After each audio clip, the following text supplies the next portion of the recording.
جب میں اسے چھوڑ کر کسی اور کی ہونے جا رہی تھی تو اس نے میری بڑی منتیں کی، مجھے بہت واسطے دے ڈالے، یہاں تک کہ اس نے میری اتنی زیادہ منتیں کی کہ وہ میرے پاؤں میں آ کر بیٹھ گیا، مگر میں نے پھر بھی اسے چھوڑ دیا۔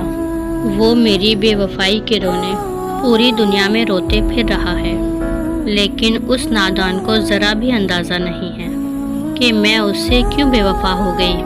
میں نے تو اس کی دل سے قدر کی تھی، میں نے تو اس کو اپنی جان سے بھی زیادہ چاہا تھا، اس کے نام کے کلمے پڑھے تھے، اس کے عشق میں نمازیں پڑھی تھی، اس کی وفا کے میں نے روزے رکھے تھے، تہجد میں اٹھ اٹھ کر اس کو دعاؤں میں مانگا تھا، اس کی چاہت میں ساری دنیا بھلا دی تھی، مگر اس نے مجھے کبھی سمجھا ہی نہیں تھا، وہ کبھی میری قدر کرتا ہی نہیں تھا۔ سٹارٹنگ میں وہ میری بہت زیادہ قدر کرتا تھا، میری عزت کرتا تھا، مجھے لاڈ پیار سے رکھتا تھا، لیکن اب کچھ ایسا بدل گیا ہے کہ مجھے درد میں درد دینا اس کی فطرت بن چکی ہے۔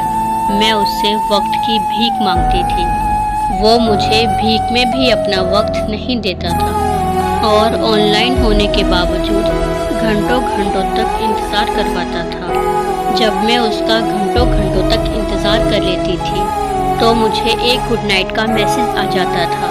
اگر میں اس سے بھول کر کوئی سوال بھی کر لیتی تو مجھ سے لڑائی کر کے کئی دن تک مجھ سے بات نہیں کرتا تھا۔ وہ مجھ سے بس تبھی پیار سے بات کرتا جب اسے مجھ سے اپنی ضرورت پوری کرنی ہوتی تھی۔ اس کے رویے نے مجھے ذہنی مریضہ بنا کر رکھ دیا تھا، لیکن ایک بات حقیقت ہے کہ اسے میرا کوئی بھی احساس نہیں تھا۔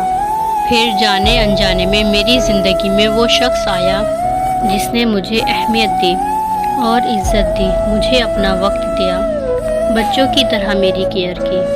مجھے وہ سب ملا جو مجھے پہلے بھیک میں بھی نہیں دیا گیا تھا، تو مجھے بھی اندازہ نہیں ہوا کہ میں کب بدل گئی۔